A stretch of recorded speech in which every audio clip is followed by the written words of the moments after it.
పూరా లోకల్. నమస్తే, welcome to పూరా లోకల్. ప్రస్తుతం మనం నాంపల్లిలోని బీజేపీ పార్టీ ప్రధాన కార్యాలయంలో అధికార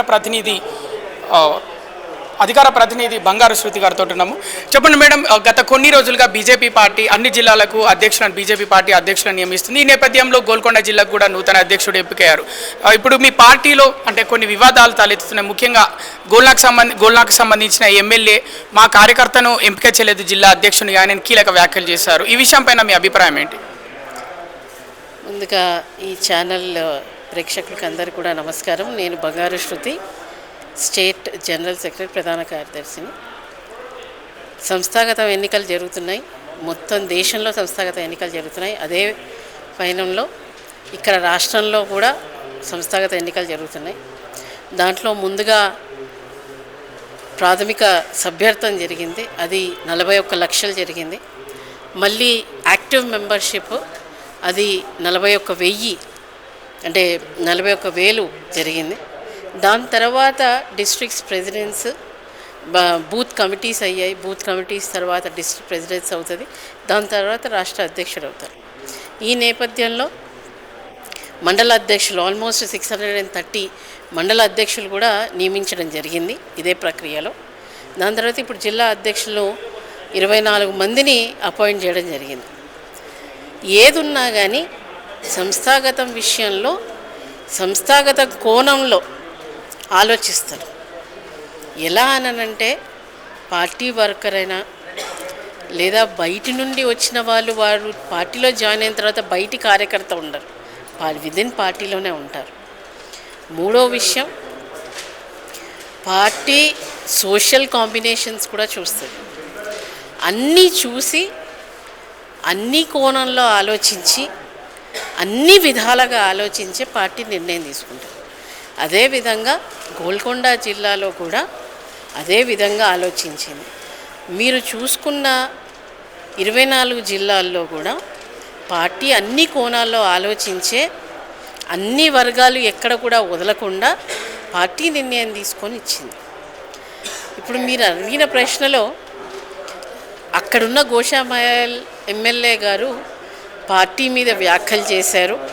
ఈ రకంగానే అది ఎవరికైనా కానీ సహజం. ఏ సిస్టంలో తీసుకోండి, ఎందులో అయినా తీసుకోండి. నా మనిషి రాలేదు అందుకే ఇతను మంచోడు కాదు, అది కాదు అట్లాంటిది. కానీ పార్టీలో అట్లా ఉండదు కదా, వ్యక్తికి ఉంటుంది కానీ పార్టీలో అట్లా ఉండదు. ఎమ్మెల్యే గారు కూడా ఆ కోణంలో చెప్పలేదు.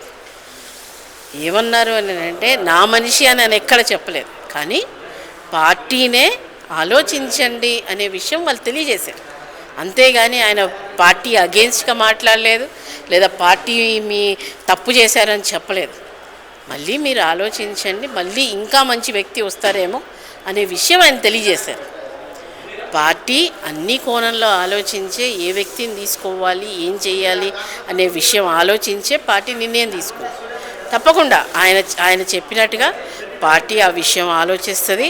కానీ ఒక్కసారి పార్టీ డెసిషన్ తీసుకున్న తర్వాత మళ్ళీ దాన్ని చేంజ్ చేయాలని అంటే అది సెంట్రల్ పార్టీ నుండి రావాలి, కానీ స్టేట్ పార్టీ ఏం చేయలేదు.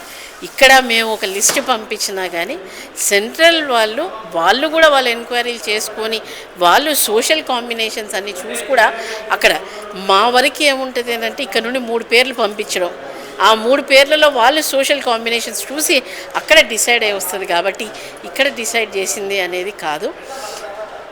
ఎప్పుడు కూడా ఇన్ని సంవత్సరాల నుండి రాజాసింగ్ గారు ఎమ్మెల్యేగా ఉన్నప్పటి నుండి 2014 నుండి ఇప్పటి వరకు ఆయన ఒక్కసారి కూడా పార్టీ అగేన్స్ట్ పోలేదు, పార్టీ అగేన్స్ట్గా మాట్లాడేది.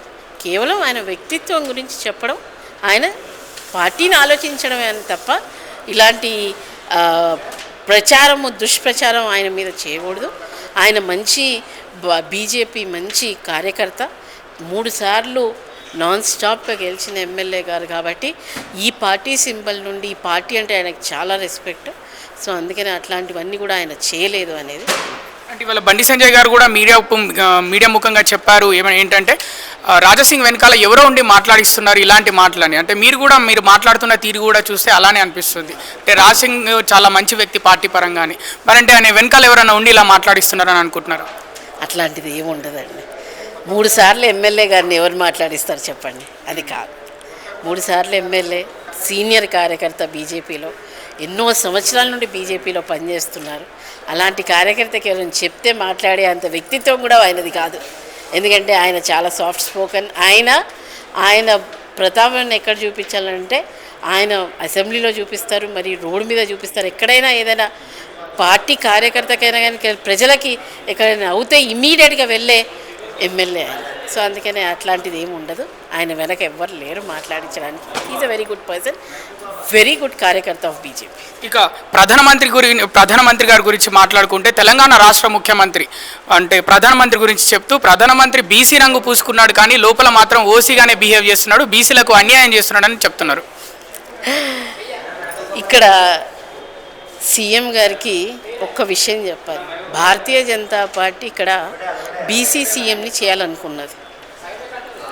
మీరు బీసీ డిక్లరేషన్లో అది ఎందుకు చెప్పలేదు?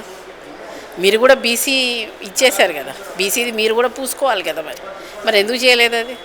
మీరు ఈరోజు బీసీల గురించి మీ రాహుల్ గాంధీ గారు సెన్సస్ ఏమవ్వాలి అని అంటే కాస్ట్ వైజ్ అవ్వాలి అని చెప్తున్నాడు. కాస్ట్ వైజ్ అవ్వాలి అని ఎందుకు చెప్పాలి? ఎందుకు అంత అవసరం ఆయనకి? ఆయన కాస్ట్ ముందు చెప్పమానండి ఏమిటో అనేది. దానికి వదిలేసి కాస్ట్ వైజ్ చేయాలా? రేవంత్ రెడ్డి గారు ప్రధానమంత్రి మీద కేవలము ఆయన ఫ్రస్ట్రేషన్ ప్రధానమంత్రి గారు చూపిస్తున్నారు. ఎందుకంటే ఇక్కడ ఏం చేయలేకపోతున్నాను అని, అంతే తప్ప ఇంకేమీ లేదు. నరేంద్ర మోదీ గారు ఆ రోజు అందరినీ కలుపుకొని పోయే వ్యక్తి ఆయన చీఫ్ మినిస్టర్ ఉన్నప్పుడు. ఇప్పుడు ప్రధానమంత్రి అయిన తర్వాత కూడా 3 పర్యాలలో ఆయన సబ్కా సాత్ సబ్కా వికాస్ అనే వ్యక్తే తప్ప నేను సింగిల్ ముందు నేను అనే వ్యక్తి అయితే కాదు. సో అందుకనే తప్పకుండా ఇదంతా కూడా రేవంత్ రెడ్డి గారు మన గౌరవ చీఫ్ మినిస్టర్ గారు కేవలము ఆయన ఫ్రస్ట్రేషన్ని పార్టీ మీద తీయకుండా నరేంద్ర మోదీ గారి మీద తీస్తున్నాడు. కాంగ్రెస్ పార్టీలో రెడ్డిలే కాదు, బీజేపీ పార్టీలో కూడా రెడ్డిలు ఎక్కువగా ఉన్నారని అంటున్నారు. పార్టీలో ఎవరైనా ఎక్కువన్నా తక్కువన్నా అందరు కార్యకర్తలే ఉంటారు. బీసీలు ఎక్కువ ఉన్నా లేదా రెడ్డీస్ ఎక్కువ ఉన్నా అందరు కార్యకర్తలే ఉంటారు. కాంగ్రెస్లో కూడా అంతే ఉంటారు. ఎవరిని కూడా నువ్వు బీసీ నువ్వు రెడ్డి అని చెయ్యరు. ఏం చేస్తారనంటే నువ్వు పార్టీ ఫస్ట్ కార్యకర్త అవ్వు, దాని తర్వాతనే అవన్నీ వస్తాయి.